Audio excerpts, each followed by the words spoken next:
안녕하세요. 벤지입니다.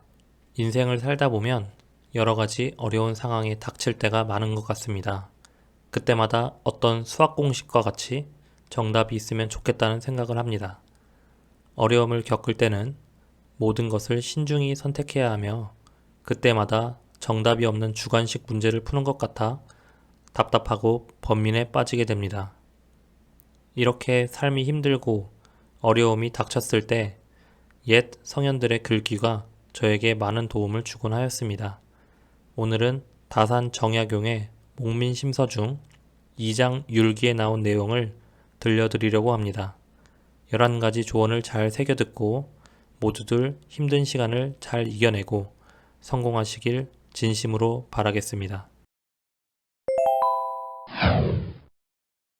목민심서 2장 율기. 늘 몸가짐을 바르게 하고 행동을 올바르게 하라. 11가지 조언을 잘 듣고 행하도록 하자.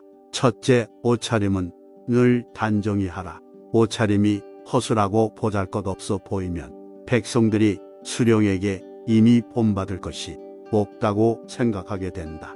그들이 수령을 본받으려고 하지 않는다면 어떻게 일을 해 나갈 수 있겠는가?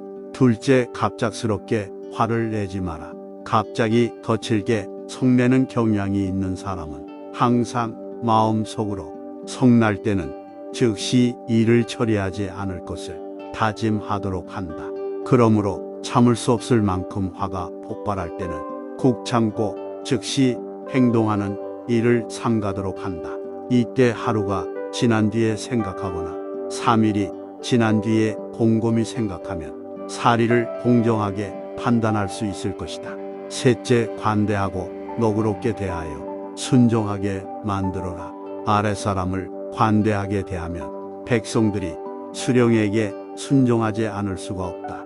이러한 까닭에 공자가 말하기를 남의 위에 있으면서 관대하지 않고 예를 행하는데 공경심을 잃는다면 그에게서 무엇을 배울 수 있겠는가? 라고 하였다. 공자는 또 말하기를 관대하면 여러 사람의 마음을 얻는다. 라고 하였다. 넷째, 위험이 느껴지게 행동하라. 평소에 무게 있게 행동하지 않으면 위험이 없어 보인다. 그 정도의 위치에 오른 사람들은 스스로 처신을 신중하게 하도록 노력해야 한다. 늘 평상심을 유지해야만 남에게 비웃음을 당하거나 업신여김을 받는 일이 없다. 다섯째, 원칙 안에서 융통성 있게 일처리를 하라. 한 가지 일이 생길 때마다 전에 처리한 적이 있는 일이라며 제대로 검토도 하지 않은 채 그대로 넘겨서는 안 된다. 반드시 타당성이 있는지 없는지를 다시 한번 꼼꼼히 살펴봐야 한다. 그리고 정해진 원칙 안에서 최대한 편리한 방법으로 융통성 있게 처리함으로써 백성들에게 도움이 되도록 해야 한다. 간혹 법으로 정해지지 않은 일 가운데 사리에 맞지 않는다고 판단되면 즉시 바로잡아 고쳐야 할 것이다. 여섯째, 모든 덕행의 기본 바탕은 청렴이다. 청렴은 온갖 선정의 원천이 되고 모든 덕행의 기본 바탕이 된다. 상산록에서는 청렴하다는 것은 세 등급으로 나눌 수 있다고 하였다. 으뜸으로 삼는 청렴한 이는 자기가 받는 복록 이외에는 아무것도 취하지 않는 것이며 먹다가 남은 것 또한 갖고 가지 않는다. 임기를 마치고 돌아가는 날에는 다만 말을 다스릴 채찍 하나만 쥐고 간다. 오래전에는 이러한 사람을 가장 청렴한 관리라고 말하였다. 그 다음 청렴한 관리는 자기의 복록 이외에 명목이 정당한 것만 취하고 정당하지 않은 것은 취하지 않는다. 그리고 자기가 먹다 남은 것을 집으로 가져가는 사람으로서 이 또한 몇 되지 않는 청렴한 관리라고 할 수 있다. 그리고 가장 최하급의 청렴한 관리는 이미 규정을 이루고 있는 것이라면 그 명목이 비록 정당하지 않더라도 취하고 규정으로 되어 있지 않다면 일부러 악례를 만들어 갖지는 않는다. 이것이 소위 청렴한 관리라고 말하는 것이다. 일곱째, 탐욕을 버려야 큰 것을 얻는다.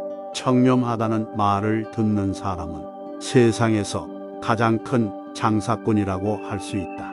그러므로 큰 것을 가지고 싶어 하는 사람은 반드시 청렴하다. 사람들이 청렴하지 못한 이유는 지혜가 모자라기 때문이다. 재물이라는 것은 어느 시대에나 크나큰 욕망의 대상이다. 그러나 사람의 욕망은 실제로 재물보다 더 큰 것에 있다. 따라서 뜻이 큰 사람들은 사사로이 재물을 취하지 않는다. 비록 재물은 정당하게 받을 것만 취하더라도 마음은 늘 청렴한 관리로 생활해야 한다. 여덟째 옷깃을 여미고 선행을 감추어라. 잘못 전해지던 관례에 의한 재물을 받지 않았거나 남에게 재물을 희사한 일이 있을지라도 그것을 드러내놓고 말하지 말아야 한다. 선행을 베풀었다는 표정을 짓지도 말고 남에게 자랑하지도 말아야 한다. 또한 앞사람의 잘못을 들추어내서도 안 된다. 어떠한 재물도 받지 않고 또한 여러 곳에 선행을 베푼 경우에는 그것을 알고 있는 사람이나 부하들이 다시는 그 이야기를 꺼내지 못하게 해야 한다.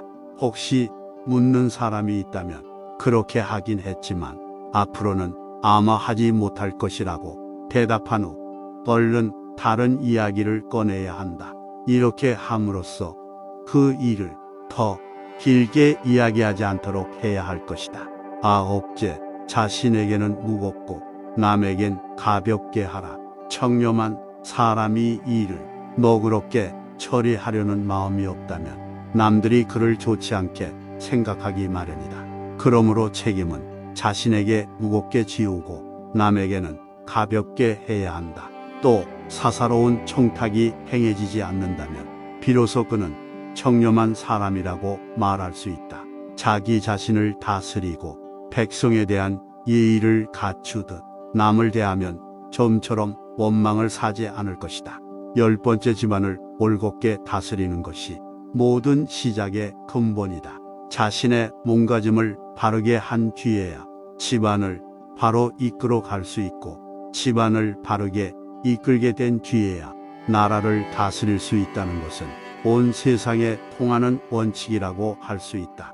마지막으로 절약하려면 작은 규칙부터 잘 지켜라. 절약이란 제한된 규칙을 지키는 일이다. 의복과 음식에도 반드시 지켜야 할 규칙이 있고 제사를 지내고 손님을 접대하는데도 반드시 지켜야 할 규칙이 있다. 이처럼 정해진 규칙을 반드시 지키는 것이 절약의 근본이 되는 것이다. 나의 11가지 조언들을 잘 새겨듣고 명심한다면 삶에 어려움이 없을 것이다.